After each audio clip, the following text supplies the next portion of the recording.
আমরা আজকে ভিন্নধর্মী একটি বাইকার গ্রুপের গল্প শোনাতে আপনাদেরকে নিয়ে যাব। সুদূর বাংলাদেশের এক প্রান্ত থেকে, তেঁতুলিয়ার 0 পয়েন্ট থেকে গতকালকে তারা যাত্রা শুরু করেন। প্রায় একদিন এক রাত পরে টেকনাফের নোয়াখালী পাড়ায় এসে তারা পৌঁছেছেন। একদিকে পাহাড়, অন্যদিকে সমুদ্র, মধ্যখানে মেরিন ড্রাইভ। প্রকৃতির এই লীলাভূমির মধ্যে তারা কি উপভোগ করতে পেরেছেন আমরা জানাবো।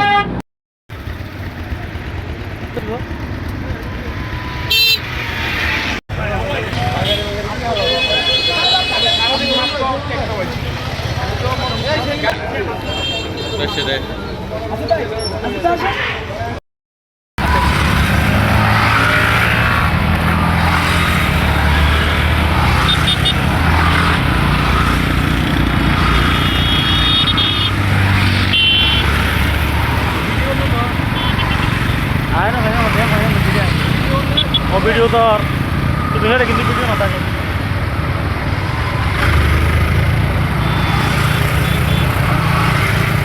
তো আমাদের এই কমিউনিটি থেকে ইয়ামাহা ইউজারদেরকে নিয়ে আমরা এই প্রোগ্রামটা করি এবং গতকালকে দুপুর 1টার দিকে আমরা তেঁতুলিয়া 0 পয়েন্ট থেকে রাইড স্টার্ট করি এবং রাইট নাও আমরা সাবরাং বেরিবাদ এবং টেকনাফ 0 পয়েন্টের খুব কাছাকাছি। এই মুহূর্তে এখানে এসে ভাবলাম এত সুন্দর প্রকৃতি, টেকনাফের একদিকে সমুদ্র একদিকে পাহাড়, এই জায়গায় যদি আমরা একটা ছবি না তুলি তাহলে তো হবে না, ঠিক আছে। আর বাইকাররা সবসময় অনেক বেশি প্রকৃতিপ্রেমী। সো আমরা এখানে ছবি তুলে টেকনাফ 0 পয়েন্টে যাব। ওখানে গেছে আমরা অনেকবার এসেছি, এর আগেও আমরা এসেছি, বাট এইভাবে দেশি বাইকার যেভাবে আয়োজন করেছে এবং ইয়ামাহা যেভাবে আয়োজন করেছে তেঁতুলিয়া থেকে টেকনাফ, সেটা আসলে চ্যালেঞ্জিং ছিল এবং অনেক মজার ছিল আমাদের রাইডটা। পরিবেশ এবং এখানে সব কিছু জানি খুবই ভালো। আর আমাদের রাইডটা ওভারঅল আমাদের সব কিছুই রাইডার্স আর আমাদের দেশি বাইকারের কোঅর্ডিনেটর প্লাস আরও আমাদের হেল্পিং হ্যান্ড সহ আমরা অ্যারাউন্ড 70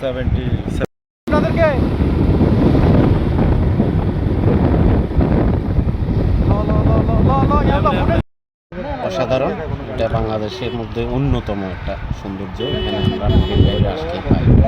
আমরা বাইকাররা প্রত্যন্ত অঞ্চল থেকে, বাংলাদেশের সব জায়গা থেকে এখানে আসতে হয়, আসি কোনো না কোনো উপলক্ষে নিয়ে আসি। এবারের আমাদের প্রোগ্রাম হচ্ছে যে হিস্টোরিক্যাল মোমেন্ট, বাংলাদেশের 53 বছর স্বাধীনতা উদযাপন উপলক্ষে দেশি বাইকারের পক্ষ থেকে আমরা আসছি এখানে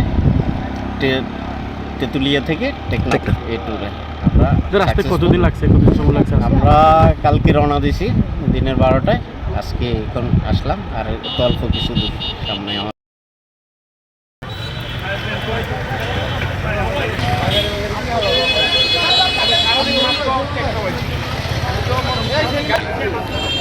সেটাই